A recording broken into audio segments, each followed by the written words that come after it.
This channel does not promote any violent, harmful, or illegal activities. All content provided by this channel is meant for an educational purpose only. মুচিপাড়ায় গুলি চালনার CCTV প্রকাশ্যে চলে এসেছে সেই footage. গত শনিবার মুচিপাড়ার Premchand Boral street এবং রাজা রামমোহন রায় সরণি ক্রসিংয়ে গুলি চলে। মোটর বাইকে করে মত্ত অবস্থায় এসে গুলি চালায় দুই ব্যক্তি। সিসিটিভিতে দেখা যাচ্ছে, সেই ফুটেজে দেখা যাচ্ছে স্থানীয় রাস্তায় দুষ্কৃতীরা চম্পট দেয়। সিসিটিভি ফুটেজ প্রকাশ করেছেন বিজেপি কাউন্সিলর সজল ঘোষ। গতকাল বাবুঘাট বাসস্ট্যান্ড থেকে দুজনকে গ্রেফতার করেছে পুলিশ। তল্লাশিতে উদ্ধার হয়েছে দুটি গুলি, একটি আগ্নেয়াস্ত্র। ধৃতরা মুচিপাড়ায় গুলি চালনার ঘটনায় জড়িত রয়েছে বলে পুলিশ জানিয়েছে। গতকালই ৪৮ নম্বর ওয়ার্ডে তৃণমূল কাউন্সিলর বিশ্বরূপ দে দুষ্কৃতীদের গ্রেফতারির দাবিতে ডেপুটেশন দিয়েছিলেন। তৃণমূল, পুলিশ, সমাজ বিরোধী একটা সার্কেল, তার মধ্যেকার গণ্ডির ভেতরই সব তিনটি কোণের তিনটে কোণ। এরা স্যারেন্ডার করেছে, আত্মসমর্পণ করেছে। যে বাবা আমি এখন কয়েকটা দিন সেফ কাস্টডিতে থেকে যাই। বাবুঘাটের গল্পটা নাটক। বাবুঘাটের গল্পটা যে পুলিশ ওঁত পেতে ছিল, ঝাঁপিয়ে পড়লো, জাল পেতে রেখেছিল, জালে এসে গেল, ধরা পড়লো, এসবগুলো নাটক। এগুলো হচ্ছে পুরোটা সাজানো নাটক, পুরোটা গট-আপ গেম, মানুষকে বোকা বানানোর একটা খেলা, এছাড়া আর কিচ্ছু না।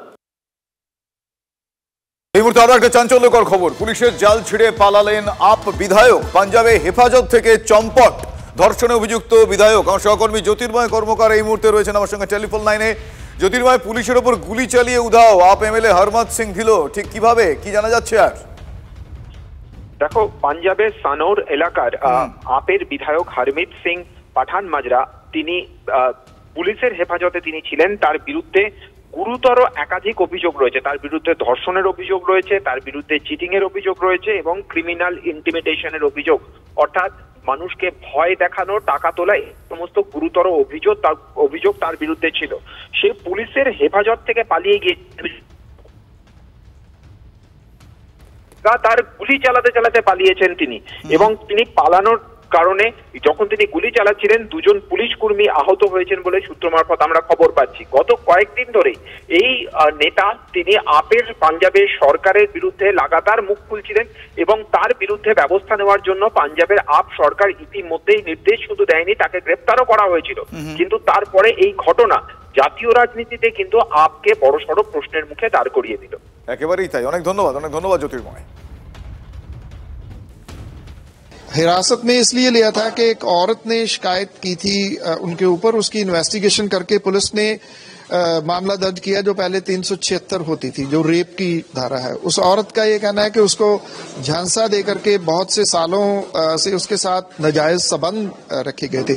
उसी सिलसिले में पुलिस हिरासत में लेने गई थी, लेकिन पुलिस की तरफ से ये बताया गया है कि वो भाग खड़े हुए वहां से। एक गाड़ी में से एक गाड़ी पुलिस ने जो है उसको पकड़ा है, उसी गाड़ी में कुछ हथियार वगैरह मिले हैं। মন্দিরে জুয়া খেলার প্রতিবাদ করায় আক্রান্ত যুবকের স্ত্রীর শ্লীলতাহানিরও অভিযোগ। গলা টিপে মারার চেষ্টা করে দুষ্কৃতীরা। রেহাই পাননি বাড়ির এক বৃদ্ধা। লাঠি হাসুয়া নিয়ে বাড়িতে তাণ্ডব চালিয়েছে দুষ্কৃতীরা। তাণ্ডবের সেই ভিডিও ভাইরাল হয়েছে। মালদার শাহাপুর গ্রাম পঞ্চায়েতের বিমল দাস কলোনির ঘটনা এটি। মালদা থানায় অভিযোগ দায়ের করেছেন আক্রান্ত পরিবারের সদস্যরা। ঘটনার পর শুরু হয়ে গিয়েছে রাজনৈতিক চাপানুতোর। তৃণমূল আশ্রিতরাই হামলা চালিয়েছে বলে অভিযোগ করে বিজেপি। পাল্টা তৃণমূলের আবার দাবি শাহাপুর গ্রাম পঞ্চায়েত বিজেপির দখলে, বিজেপি এই হামলা চালিয়েছে।